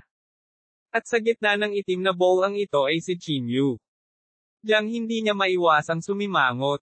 Sinubukan niyang lampasan ang antas na ito ng itim na fog mula sa labas, ngunit ang lahat ng kanyang mga galaw ay mabilis na nawala pagkatapos pumasok sa black fog. Sa black fog, nahirapan si Chinyu. Unti-unting nabubulok ang kanyang katawan. Ang kanyang balat, buto, at maging ang kanyang espiritual na pakiramdam ay tila sumanib sa black fog. Ito ang pamamaraan ng paglamon na sinasabi niya. Itinaas ni Chinyu ang kanyang ulo at galit na umungol. Ang kanyang panloob na chi ay pumutok, na gustong piliting masira ang mga layer ng black fog. Ngunit sa kasamaang palad, sa ilalim ng black fog, hindi nagamit ni Chinyu ang alinman sa kanyang mga diskarte sa paglilinang. Unti-unti nang nilalamon ang kanyang katawan. Una, unti-unting nabali ang braso niya. Pagkatapos, ang kumikislap at nasisino na puting buto ay gumamit din ng mga tipak ng itim na liwanag upang kumalat sa itim na fog. Comfortable. Ganito ang pakiramdam. Ay lamon mo siya ng buo at gawing pagkain ko siya. Patuloy na umuungal ang boses ni Hiteng sa itim na gas. Nagsimula ring masira ang mukha ni Chinyu. Kung magpapatuloy ito, si Chinyu ay maaaring talagang masira ng itim na gas. Ang kanyang mga braso ay unti-unting nakagapos, at ang kanyang pisikal na katawan ay nawalan pa ng kakayahang kumilos. Bawat bahagi ng kanyang katawan ay nagiging itim na liwanag, sama-sama sa kanyang black chi ni Teng. Sa isang kisap mata, kalahati ng kanyang katawan ay malapit nang mawala. Walang kwenta, tumigil ka na sa pagpupumiglas. Dapat kang maging masaya na maaari kang maging sustansya ko, panunuya niya. Huwag kang mag-alala, gagamitin kong mabuti ang iyong lakas. Paano makikinig si Chinyu sa kanyang bulge asterisk T? Kinagat niya ang kanyang mga ngipin at sinubukan ang kanyang makakaya upang mapakilos ang panloob na chi sa kanyang katawan. Daw character formula. Sa kritikal na sandaling ito, ginamit ni Chinyu ang lahat ng lakas sa kanyang katawan para i-activate ang formula ng karakter na Daw ng siyam na sikreto. Ang formula ng karakter ng Daw ay maaaring magbigay ng hindi bababa sa 10 beses ang lakas. Ang epektong dala nito ay lubhang nakakatakot. Kabanata 909, sumiklab ang sagupaan. Ang masaganang kapangyarihan na dulot ng Do formula ay agad na hinaila ang daing Chinyu back. Ang kanyang mga mata ay sumabog na may napakatingkad na liwanag, at ang panloob na chi mula sa kanyang katawan ay lumundag sa sukdulan. Boom! Isang sinag ng gininto ang liwanag ang bumaril mula sa black fog, na hinati ang itim na bola sa dalawa. Ang tumataas na liwanag ay walang katulad na nakasisilaw, at lahat ng itim na fog ay nawala sa isang iglap. Lumabas si Chinyu sa itim na bola, at unti-unting naghihilom ang mga sugat sa kanyang katawan. Puff! Ang nakapalibot na black chi ay dahan-daang nawala, at ang figure ni Hiteng ay muling lumitaw sa harap ng lahat. Nagluwa siya ng isang bibig ng dugo, at ang kanyang panloob na chi ay naging medyo magulo. Anong klaseng spell ito? Tumingin si Hiteng kay Chinyu, at ang kanyang mga mata ay puno ng pagkabigla.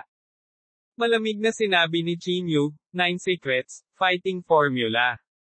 9 Secrets. Lumabas ang paos na boses mula sa katawan ni Hiteng, at may pagkagulat sa kanyang boses. Ang mukha ni Hiteng ay sobrang pangit din. Pinunasan niya ang gilid ng kanyang bibig at malamig na sinabi, ang siyam na sikreto ng Taoismo, talagang nabubuhay sa reputasyon nito. Malamig na sinabi ni Chinyu, tumigil ka sa pagsasalita ng walang kaparerekan, papatayin kita ngayon din. Pagkatapos sabihin iyon, tumapak si Chinyu sa lupa at lumiit ng 1 pulgada, umaakyat patungo kay Hiteng. Gayunpaman, sa sandaling ito, nais niyang pansamantalang iwasan ang pag-atake. Naging itim na fog siya at nagmamadaling umatras. Umalis. Ang siyam na sikreto ay ang pinakamahiwagang spell sa Taoism. Hindi mo siya matatalo. Ang namamaos na boses na iyon ay tumunog sa isip ni Teng. Isang bakas ng hindi pagpayag ang sumilay sa mukha ni Hiteng. Kinagat niya ang kanyang mga ngipin at nagmura, damn it, konti na lang. Maraming pagkakataon. Mag-retreat tayo. Walang pagpipilian si Hiteng. Ang kanyang katawan ay naging ulap ng itim na fog at nagkalat sa lahat ng direksyon. Bahagyang kumunat ang noo ni Chinyu. Nagmamadali siyang gumawa ng spatial spell upang isara ang paligid. Sa kasamaang palad, ang spatial spell na ginawa ni Chinyu ay ilan lamang sa mga spatial na hadlang. Napakalayo nito sa panloob na chi ng martial saint. Hindi nito napigilan ang daloy ng chi. Sa isang kisap mata, nawala na ang itim na ulap sa harapan nilang dalawa. Hinayaan namin siyang makatakas muli. Hindi napigilan ni Chinyu na makaramdam ng kaunting galit. Ito na ang pangatlong beses na nakatakas siya sa kanyang mga kamay.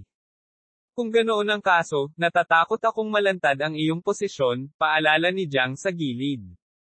Tumango si Chinyu. Mabilis niyang tiningnan si Jiang He at sinabing, Senior Jiang He, bilasan mo at turuan mo ako ng line formula.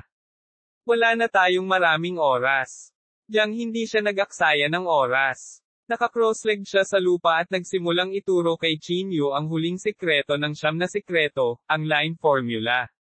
Sa kabilang side, bumilis si Hiteng patungo sa Jingdu Martial Arts Association. Habang nasa daan, kinuha niya ang kanyang telepono at diniyal ang numero ni Gu Xinghe. Matapos makonekta ang tawag, medyo natuwa si Gu Xinghe, paano ito? Nahuli mo ba si Jiang? Hindi. Walang itinago si Hiteng. Ngumisi si Gu Xinghe, hindi ka ba nagyabang? Bakit? Ito ba ang resulta na ibinigay mo sa akin? Ngumisi siya, totoo na hindi ko nahuli si Jiang He, ngunit mayroon akong mas mahalagang balita na sasabihin sa iyo. Oh, tumaas ang isang kilay ni Gu Xinghe. Malamig na sinabi ni Hiteng, nakilala ko si Chinyu. Siya ay nasadyang na tinitirhan niya. Ano? Nagulat si Gu Xinghe. Nagpatuloy siya, nakipag-away ako sa kanya. Kung hindi dahil kay Jiang siya, nahuli ko siya. Gayun din, ang tirahan ni Chinyu ay hindi panandalian, dahil nalaman ni Chinyu si Jiang na siya ay siyam na sikreto. Kung bakit hindi siya nakilala ni Master Jiaxing, hindi ako sigurado. Pagkasabi nito ay ibinabanan niya ang telepono. Medyo malamig ang ekspresyon ni Gu Xinghe. Kung totoo ang sinabi ni Teng, sapat na iyon para patunayan na hinayaan talaga ni Jiaxing sina Chinyu at Jiang na pumunta sa kanya. Sa pag-iisip nito, naging mas malamig ang ekspresyon ni Gu Xinghe. Go! Tawagan si Jiaxing, malamig na sabi ni Gu Xinghe. Hindi nagtagal, dinala ni Jiaxing ang dalawang martial saints sa opisina ni Gu Xinghe. Young Master Gu. Bahagyang yumuko si Jiaxing. Malamig na tiningnan ni Gu Xinghe si Jiaxing at sinabing, Tito Jiaxing, naiintindihan ko ang iyong intensyon na palayain si Jiang, ngunit bakit mo pinaalis si Chinyu? Bahagyang nagbago ang ekspresyon ni Jiaxing. Sumimangot siya at sinabing, hindi. Hindi ko nakilala si Chinyu. Malamig na sumagot si Gu Xinghe at sinabing, kung gayon, bakit sinabi ni Gu Xinghe na si Chinyu ay nasa tirahan ni Jiang He? Paano mo ito ipapaliwanag sa akin? Nagsisinungaling siya, walang ekspresyong sabi ni Jiaxing. Nagalit at nababalisa si Gu Xinghe, ngunit wala siyang magagawa kay Jiaxing. Sige, naniniwala ako sa iyo. Tumayo si Gu Xinghe. Sumama ka sa akin ngayon at hanapin si Jiang He. Sa pagkakataong ito, gusto kong makitang patayin mo siya gamit ang sarili mong mga kamay. Tuldok. Sa kabilang side. Jiang tinuturuan niya si Chinyu ng Xing character na mantra. Gayunpaman, pareho silang wala sa mabuting kalagayan, kaya ang bilis ni Chinyu sa pag-unawa sa Shinxeraptor formula ay mas mabagal. Pagkalipas ng ilang minuto, sina Chinyu at Jiang ay sabay niyang binuksan ang kanilang mga mata. Hindi, umiling si Jiang at sinabi. Pareho kaming nasa estado ng pagkabalisa, kaya hindi namin ito maintindihan. Tumango si Chinyu at sinabing, oo, napagtanto ko rin ito. Sa puntong ito, tumayo si Chinyu at nagsabi, Senior Jiang siya, pumunta tayo sa ibang lugar. Go somewhere else. Where te? Naguguluhang tanong ni Jiang. Isang lihim na kaharian. Huminga ng malalim si Chinyu. Nakahanap ako ng secret realm. Nagtago ako sa secret realm na iyon all this time. Gayun din, ang chi, espiritual na enerhiya sa lihim na kaharian na iyon ay lampas sa imahinasyon. Si Senior Jiang siya, sa iyong talento, maaari kang makapasok sa Martial Saint Realm sa Secret Realm na iyon. Ang estado ng pag-iisip ni Jiang ay masasabing napakalakas. Hindi maraming tao sa mundong ito ang may kukumpara sa kanya. Ang kulang sa kanya ay sapat na mapagkukunan. Ito rin ang dahilan kung bakit natatakot sa kanya ang Jingdo Martial Arts Association. Totoo ba ang sinabi mo? Tanong niya kay Jiang. Tumango si Chinyu at sinabing, talagang totoo. Hinaplos ni Jiang ang kanyang balbas at sinabing, sa totoo lang, dapat akong pumasok sa Martial Saint Realm sa lalong madaling panahon. Maya-maya, sisubog ang mga salungatan sa pagitan ng kasalukuyang mundo at ng lihim na kaharian. Kung wala ang Martial Saint, unti-unting mawawala ng karapatang magsalita ang mga martial artists sa mundong ito. Senior Jiang siya, bilasan na natin at umalis na tayo. Huwag ka nang mag-aksaya pa ng oras, udyok ni Chinyu. Jiang wala na siyang sinabi pa. Agad siyang sumunod sa likod ni Chinyu at umalis sa lugar na ito. Tulad ng nahulaan ni Jiang, ang mga salungatan sa pagitan ng mga martial artists ng mundong ito at ng mga martial artists sa Mystic Realm ay dumarami. At dumarami rin ang bilang ng mga alagad na lumabas mula sa iba't ibang Mystic Realms. Sa mismong lugar na ito, sa Martial Arts Academy sa Jingdo. Sina Zhuang Teng at Chu Heng ay nagkaroon ng alitan sa tatlong disipulo mula sa mga lihim na kaharian. Bakit ko ibibigay ang bahay ko sa iyo? Malamig na tiningnan ni Zhuang Teng ang kabataang nasa harapan niya. Ngumisi ang kabataan, dahil gusto ko ito. Hindi pa ba sapat ang dahilan na ito? Nililigawan mo si kamatayan. Bilang isang young master ng Jingdo, hindi pa siya nakaranas ng ganitong uri ng galit. Isang malaking labanan ang agad na sumiklab sa pagitan ng dalawang panig, ngunit maraming disipulo mula sa mga lihim na kaharian ang sumugod at malubhang nasugatan sina Zhuang Teng at Chu Heng. Mabilis na kumalat ang bagay na ito, at lahat ng mula sa Martial Arts Academy ay dumating nang marinig nila ang balita. Ang maraming mga batang master ng Jingdo at ang mga disipulo mula sa lihim na kaharian ay bumuo ng isang paghaharap sa pagitan ng dalawang paksayon. Nagkatinginan ang dalawang panig, at malapit nang sumiklab ang isang malaking labanan. Kabanata 910, natuklasan na ba? Ang salungatan sa pagitan ng dalawang partido ay nagsimulang lumaki sa loob ng ilang araw. Mula sa araw na ito, ang kasalukuyang mga martial artist at ang mga disipulo na lumabas sa lihim na kaharian ay patuloy na nagkakasalungatan. Hindi lang iyon, nagsimula na ring maging mas talamak ang 7 martial saints. Tinakop nila ang halos lahat ng mga mapagkukunan at sinupil ang kasalukuyang mga martial artist ng maraming beses. Si Zhuang Teng, na unang nakaranas ng matinding pag-atake, ay malubhang nasugatan ng mga henyong disipulo na lumabas sa Mystic Realm. Ang pamilya Zhuang. Nakahiga si Zhuang Teng sa kama, mukhang haggard. Paminsan-minsan ay dumura siya ng isang bibig ng dugo, at ang kanyang mukha ay sobrang mapatla.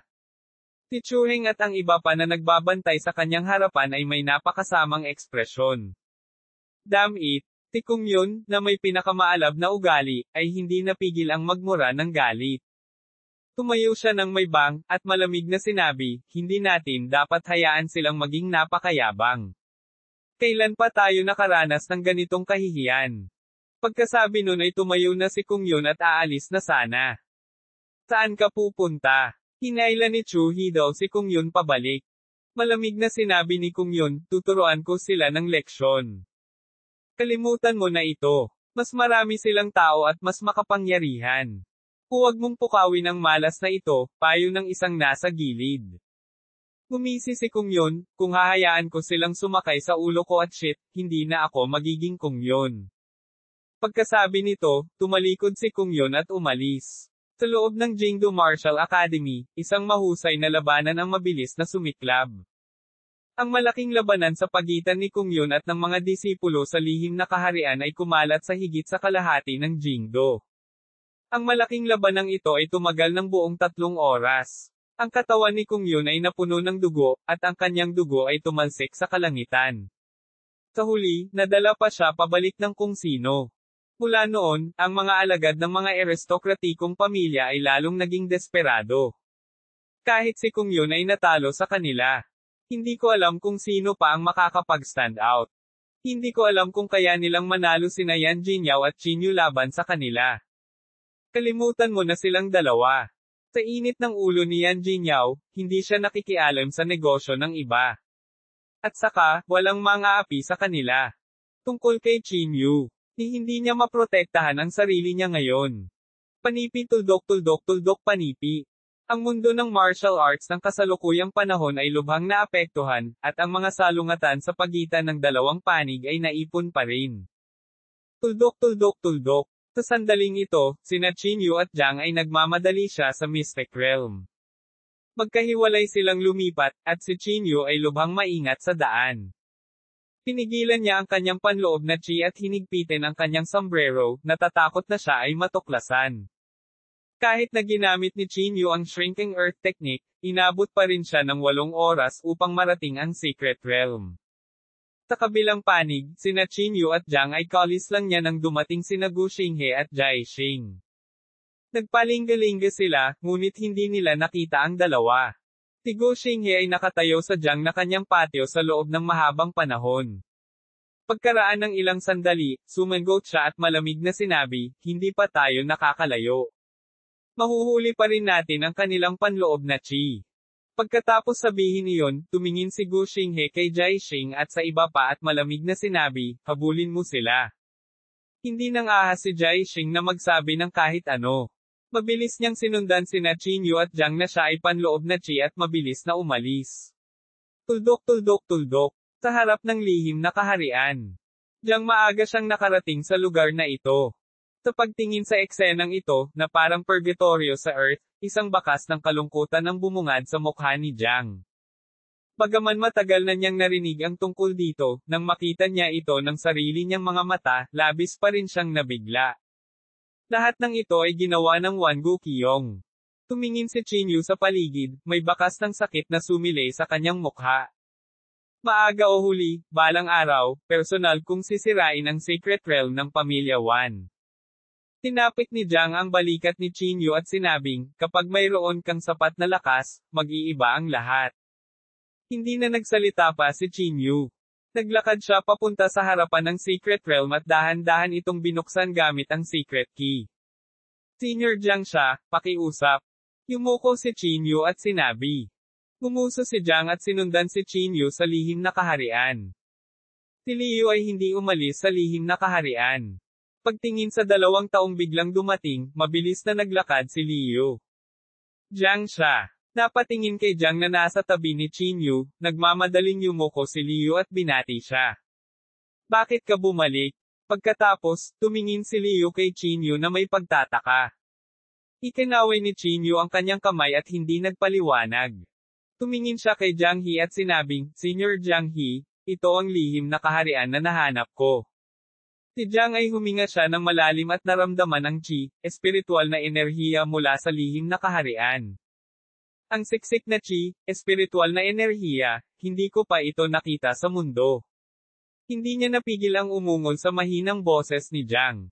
Sinabi ni Qin Yu sa mahinang boses, Senior Jiang He, bakit hindi ka mag-cultivate dito? Sa iyong talento, hindi dapat mahirap para sa iyo na makapasok sa Martial Saint Realm. Tama. Sa kasalukuyang panahon, ang mga taong may pinakamaraming pag-asa na makapasok sa Martial Saint Realm ay dapat na Senior Jiang He at Officer Ye. Sabi din ni Liu. Jiang umiling siya bilang tugon dito. Sinabi niya sa mahinang boses, ang talento ni Ye Qing ay higit sa akin, ngunit ang kanyang ambisyon ay wala rito. Bahagyang tumango si Qin Yu. Nararamdaman din niya ito. Kung ikukumpara kay Ye Qing, si Jiang ay tila mas dalisay ang kanyang pangunawa sa martial arts. Pagkatapos, hindi na nag-aksaya pa ng oras ang dalawa. Jiang sinimulan din niyang ituro kay Qin Yu ang huling sikreto ng 9 na sikreto. Ito rin ang pinakamahalagang sikreto kay Qin Yu ngayon. Tuldok. Sina Gu Xinghe, Jai Xing, at ang iba pa ay sumunod kay Qin Yu at Jiang na siya ay internal chi at nagmamadaling pumunta sa Jade Moon Villa. Bilang isang advanced stage martial saint, ang espiritual na pakiramdam ni Jai Xing ay lubhang matalas. Kahit na sina Qin Yu at Jiang ay napigilan niya ang kanilang panloob na chi, hindi pa rin nila maiiwasan ang kanyang matalas na espiritual na pakiramdam. Ang iilan sa kanila ay sumunod sa likuran ni Jai Xing at naglakad hanggang sa paligid ng lihim na kaharian. Nakatayo malapit sa lihim na kaharian na ito, hindi mapigilan ni Jai Xing na mapasinghot. Nasaan sila? Malamig na tanong ni Gu Xinghe. Sumulyap si Jai Xing kay Gu Xinghe at kumunat ang noo. Iyan ay kakaiba. Ang kanilang panloob na chi ay nawala dito. Nawala. Hindi napigilan ni Gu Xinghe na huminga. Ang panloob na chi ay maaaring mawala sa manipis na hangin. Tumingin si Gu Xinghe kay Jai Xing nang may hinala. Sinabi ni Jai Xing sa mahinang boses, ang kanilang panloob na chi ay talagang nawala dito. Hindi ko alam kung bakit. Pinaikit ni Gu Xinghe ang kanyang mga mata at sinabing, Tito Jai Xing, lubos kang pinagkakatiwalaan ng aking ama, at palagi kitang tinatrato bilang sarili kong tiyuhin. Kung gayon, ikaw at ako ay parehong alam kung anong uri ng epekto ang ay dudulot ni Jiang nila ni Qin Yu sa Jingdu Martial Arts Association. Dapat mo ring malaman kung aling panig ang mas mahalaga. Alam ni Jai Xing ang ibig sabihin ni Gu Xinghe. Huminga siya ng malalim, yumoko, at sinabi, Young Master Gu, totoo ang sinabi ko. Tinitigan ni Gu Xinghe si Jai Xing na parang gusto niyang makita siya. Sa tingin mo, nakatakas na sila sa Secret Realm.